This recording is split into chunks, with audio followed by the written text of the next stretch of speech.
مفتی صاحب، اگر آپ سے بچوں کی شادی میں نکاح پڑھوانا ہو تو کس سے رابطہ کریں؟ یہاں نمبر دیا ہوا ہے لیکن اس کے اصول اور ضابطے ہیں. میں نکاح پڑھانے کہیں اور نہیں جاتا. جس نے ہم سے عقیدت محبت میں نکاح پڑھوانا ہے ادھر آئے ہماری مسجد میں, یہاں پڑھائیں گے ہم اس کا نکاح.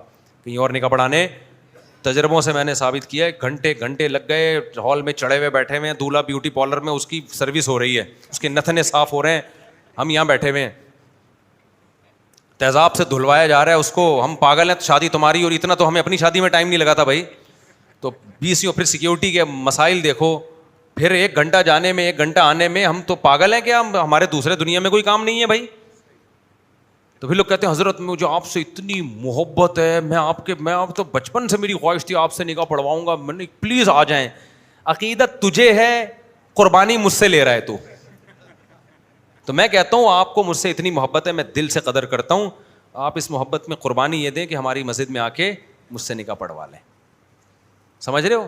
یہ قربانی میں صرف آپ کے لیے دینے کے لیے تیار ہوں. ٹائم تو میرا اس میں بھی لگتا ہے, میرا ٹائم لگتا ہے, لیکن میں آپ کے لیے کیا کروں گا یہ قربان. اور میں تو فیس کا بھی ایسا مسئلہ, وہ جو ہمارا بندہ فیس لیتا ہے نا, اس کو بھی میں نے بولا ہوا ہے بھائی کوئی دولہا بولے میرے پاس پیسے نہیں ہے, نہ لے فیس اس سے یار. تو فیسیں بھی کیا کیا پکڑا رہے ہوتے ہیں, گٹکا نہیں آتا اس فیس میں.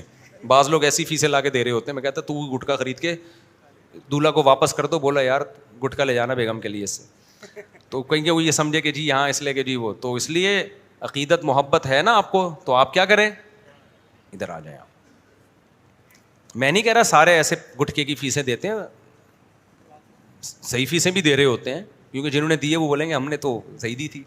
لیکن بتا رہا ہوں کہ جو نہیں دے ہم تو اس کو بولتے ہیں نہیں دو فیس نہیں, اب پھر تحقیق بھی نہیں کرتے ہم.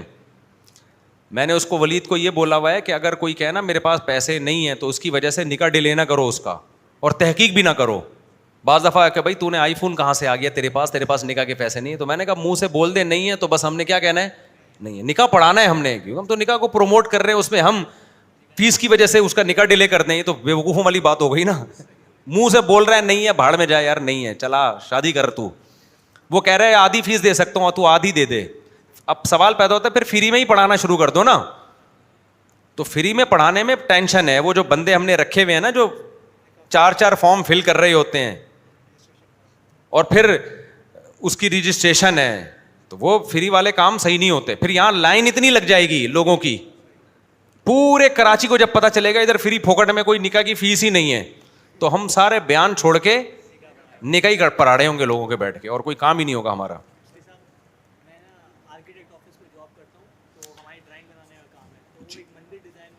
مندر نہیں, مندر اگر وہ اس ٹائپ کی ڈیزائننگ ہے کہ اس میں مندر, ایسی عمارت میں مندر کے علاوہ کچھ بن ہی نہیں سکتا, تو پھر وہ ڈیزائن کرنا جائز نہیں. آپ کا بیان ہے کہ آپ مندر گئے تھے نا, تو اس کے اوپر آپ کے پاس اشکال ہوتے کہ مزارات جاتے نہیں, مندر جاتے. آپ نے کہا تھا میں عبادت کے لیے نہیں گیا, تو وہ اس بیس پہ بناتے ہیں کہ ہم عبادت کے لیے تو نہیں جا رہے, کوئی مندر میں مورتی تو نہیں رکھوا رہے, خالی لائنیں لگا کے دے. بھائی لائنیں تو ایسی لگا کے دے رہے ہیں, مطلق عمارت کی لائنیں لگا کے دو تو یہ گناہ میں تعاون نہیں ہے, ٹھیک ہے نا. کوئی بھی عمارت بنا دو, پھر وہ چاہے مندر بنانا بھی جائز ہے اگر وہ ایسی عمارت بنا کے دی جائے جو مندر کے علاوہ بھی کسی چیز میں استعمال ہو سکتی ہو. پھر اگر آپ وہ عمارت بنا کے دیں گے تو اس میں بتوں کی عبادت کرنا ان کا اپنا عمل ہے. اس کی مثال ہے, آپ نے کسی کو گھر بنا کے دیا, اب آپ وہ گھر ہندو کو بیچ رہے ہیں, حالانکہ آپ کو پتہ ہے ہندو وہاں مورتی لا کے رکھیں گے, لیکن یہ اس کا اپنا عمل ہے. آپ نے کچھ اس طرح سے ڈیزائن نہیں کیا کہ اس میں مورتیاں ہی ایڈجسٹ ہوں, تو گھر بنا دیا. تو ایسے ہی ہندو اگر مندر بنواتا ہے تو وہ اپنے لیے مندر بنا رہا ہے, آپ ایک بلڈنگ بنا کے دے رہے ہو اس کو, آگے اس میں بت لا کے رکھے یا اس میں نماز پڑھے, وہ اس کا ہیڈک ہے. یہ گناہ میں تعاون نہیں کہلائے گا. گناہ میں تعاون جب کہلائے گا جب آپ ایسی عمارت ڈیزائن کر رہے ہو جو مندر ہی کے کام آ سکتی ہے, کسی اور کام میں نہیں. اس کی مثال ایسے, آپ کسی کو چاقو بیچ دیتے ہیں نا, اب کو لوگ اسے ڈکیتیاں بھی تو کرتے ہیں, تو آپ نے تو چاقو بنا کے دیا ہے, وہ جانور بھی ذبح ہو سکتا ہے, بندہ بھی ذبح ہو سکتا ہے. لوگ اسلحے کا کاروبار کر رہے ہیں, تو کیا یہ حرام ہے؟ آگے کوئی اس کو ذاتی اس میں استعمال کرتا ہے, اس کا اپنا عمل ہے. تو آپ گھر بناتے ہیں, آپ کوئی بھی عمارت بناتے ہیں, اگر وہ ایسی عمارت ہے کہ وہ مندر کے علاوہ 20 کام میں استعمال ہو سکتی ہے, پھر ہندو کا اس میں مندر بنانا وہ اس کا اپنا ذاتی عمل ہے. لیکن اگر آپ ایسا گھر بناتے ہیں جو مندر ہی میں استعمال ہو سکتا ہے, یا ایسا نقشہ ڈیزائن کرتے ہیں جو صرف مندر ہی کا ہے, تو یہ گناہ میں تعاون ہے, پھر یہ جائز نہیں ہے. اور میرا جو مندر جانا ہے وہ گناہ میں تعاون کے لیے جانا نہیں ہے کہ میں ہندوؤں کو اپریشیٹ کرنے کے لیے گیا ہوں, کو ماشاء اللہ زبردست عبادت ہو رہی ہے, ویل ڈن, اور بھی کرو. ہم تو نیکی میں تعاون کے لیے گئے ہیں. نیکی کیا ہے؟ نیکی یہ ہے کہ ہندوستان میں مسلمانوں پہ ظلم رکوایا جائے, وہاں مسجدوں کو محفوظ بنایا جائے. اس نیکی میں تعاون کے لیے میں نے مندر لے جا کے ہندوؤں کو دکھایا, دیکھو تمہارے مندر یہاں کتنے محفوظ ہیں, تو ہماری مسجدیں بھی وہاں کیا ہونی چاہیے؟ محفوظ. اور واقعی محفوظ ہیں. کتنے ہندوؤں کے کمنٹس آئے کہ تو ہمیں تو آج پتہ چلا کہ پاکستان میں اتنے سارے مندر ہیں اور ہندو اتنے مزے سے عبادت کرتے ہیں, کوئی روکنے والا نہیں ہے. کبھی کسی کو نے روکا ہندو کو عبادت کرنے سے؟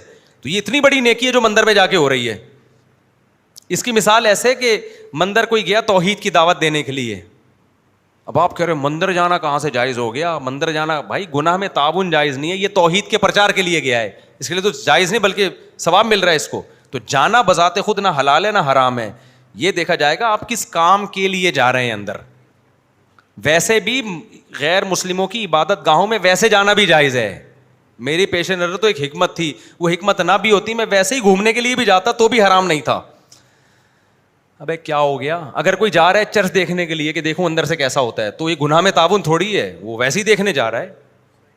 تو مندر جا رہا ہے تو ویسے ہی دیکھنے جا رہا ہے, بلا وجہ نہ جائے. خامخواہ میں بتوں کی محبت پیدا ہوگی اس کے دل میں, اس کو منع کیا جائے گا, ایک دفعہ چلا گیا دیکھ لیا نا, بار بار روزانہ وہیں جا کے چائے کیوں پی رہے تو ٹھیک ہے نا, اس لحاظ سے تو اس کو منع کیا جائے گا. اب اس کے اندر خاص وہ مورتی کی جگہ بھی بنا رہے ہیں اور باقی چیزیں ہی بنا رہے ہیں, اور باتھ روم مورتی کے سامنے نہ. اب وہ پھر وہ اس میں تعاون جائز نہیں ہے, نہ مورتی بنانا جائز ہے ان کے لیے, کیونکہ مورتی تو ہے ہی گناہ کا آلہ نا. تصویر تو ویسے ہی اسلام میں حرام ہے بنانا.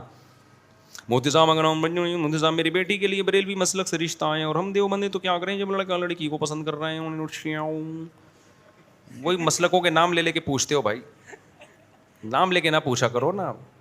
میں پھر کچھ بولوں گا, پھر وہ کچھ بولیں گے, پھر میں کچھ میں نے تو خود بریلوی میں شادی کی تھی, آپ کو بتایا تھا, گرین چینل میں شادی ہوئی ہے میری. نابالغ بچوں کا نماز سے پہلے وضو کرنا ضروری ہے. نابالغ بچوں کے لیے کچھ بھی ضروری نہیں ہے, بڑوں کو چاہیے ان کو وضو کرا دیں, ورنہ ابھی وضو کے بغیر نماز پڑھیں نا تو پتہ نہیں کب جا کے وضو کرنا ہو سکتا ہے. ایسے ہی 20 سال تک پڑھتے رہیں کہ جب پہلے ہو گئی تھی تو اب بھی ہو جاتی ہے. تو اس لیے بڑوں کی ذمہ داری ہے کہ ان کو وضو کروائے, ورنہ نابالغ بچے پہ تو نماز ہی نہیں ہے تو وضو کہاں سے ہو گئی. بچے رات میں پیشاب کرے تو ان کا نماز پڑھنے کے لیے نہانا ضروری ہے؟ نہیں بھائی, جتنا حصہ گیلا ہوا ہے اس کو اتنا دھو دیا جائے, وہ بھی ان کو عادت ڈالنے کے لیے. اور ویسے بھی گندگی ہے, وہ پیشاب آپ کے بھی تو لگے گا اگر اس کو نہیں دھلاؤ گے.